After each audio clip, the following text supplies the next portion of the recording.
இப்போ நபி ஸல்லல்லாஹு அலைஹி வஸல்லம் இங்கே வந்திருக்கிறாங்களோன்னு மதீனாவில் இருக்கிற முக்கியமான முக்கியஸ்தர்கள் வந்து நபி ஸல்லல்லாஹு அலைஹி வஸல்லம் சந்திக்க வருவாங்க.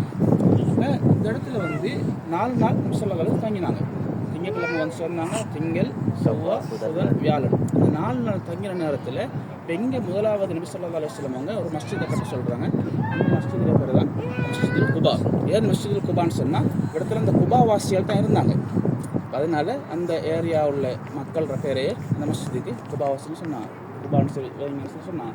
அது எப்படின்னா நபி ஸல்லல்லாஹு அலைஹி வஸல்லம் சொன்னாங்க, இந்த பள்ளிக்குரிய ஒரு சிறப்பு, யார் உங்களோட வீட்டில் wudu செய்து கொண்டு இந்த பள்ளிக்கு வந்து 2 ரக்காத் தொழுகிறாரோ பூர்த்தியான உம்ரா செய்த நன்மை உங்களுக்கு கிடைக்கும்னு சொல்லி, பரிபூர்ணமான பூர்த்தியான உம்ரா செய்த நன்மை உங்களுக்கு கிடைக்கும் என்பதாக நபி ஸல்லல்லாஹு அலைஹி வஸல்லம்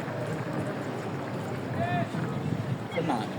அப்போ எங்களுக்கு தெரியும் வந்து நாங்கள் நன்மாராயம் சொல்லப்பட்ட அமல் வந்து எங்களுக்கு கிடைத்தே ஆகும். நாங்கள் கஷ்டப்பட்டு செய்கிற அமலை விட இப்போ நாங்கள் உம்ரா செய்யணும்னு சொல்லி சொன்னால் அதுக்கு வேறு சிறப்பு வந்து, உம்ரா செய்யணும்னு சொன்னால் நாங்கள் நியத்து வைக்கணும், இஹ்ராம் அணியணும், மீகாத்து போகணும், தவாஃப் செய்யணும், சஹி ஓடணும், இப்படியான அமல்கள்லாம் இருக்குது.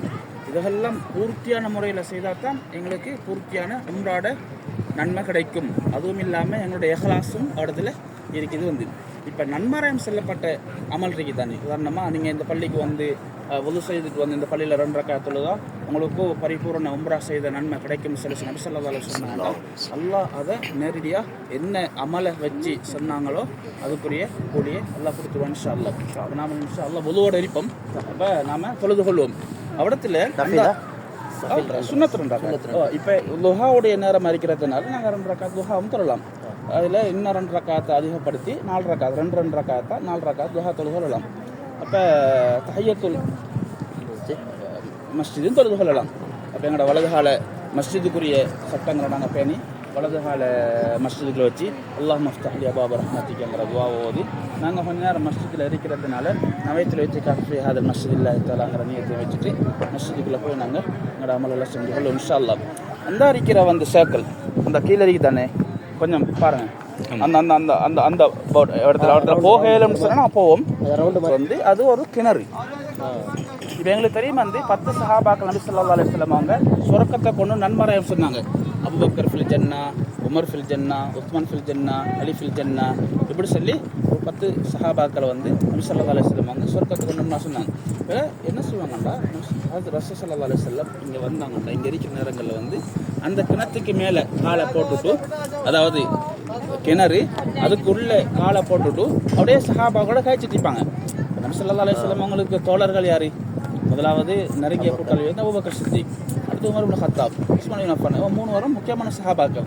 அப்போ அந்த முக்கியமான சஹாபாக்களுக்கு நன்மாராயம் சொல்லப்பட்ட கிணறு வந்து அந்த கிணத்துக்கு மேலே முஸ்பாத்தியாக காய்ச்சிட்டிக்கக்கூட அபூபக்கர் ஃபில் ஜன்னா, உமர் ஃபில் ஜன்னா, உஸ்மான் ஃபில் ஜன்னான்னு சொல்லி அந்த கிணத்துல வச்சு தான் நபி ஸல்லல்லாஹு அலைஹி வஸல்லம் அவங்க அந்த நன்மாராயத்தை சொன்னாங்க. அந்த கிணறு வந்து இடத்துல நிற்கிது, அதுக்காக தான் அந்த அந்த சேக்கலை போட்டு அப்படியே அந்த கிணத்துல இடம் வச்சுக்கிறாங்க. இப்போ நபி ஸல்லல்லாஹு அலைஹி வஸல்லம் அவங்க மக்காலிருந்து வந்த உடனே ஹஜ்ரத் அபூபக்கர் சித்திக்கும் நபி ஸல்லல்லாஹு அலைஹி வஸல்லம் 2 பேரும் தானே வந்தாங்க. அப்போ இந்த தோட்டத்தில் தான் வந்து தங்கினாங்க.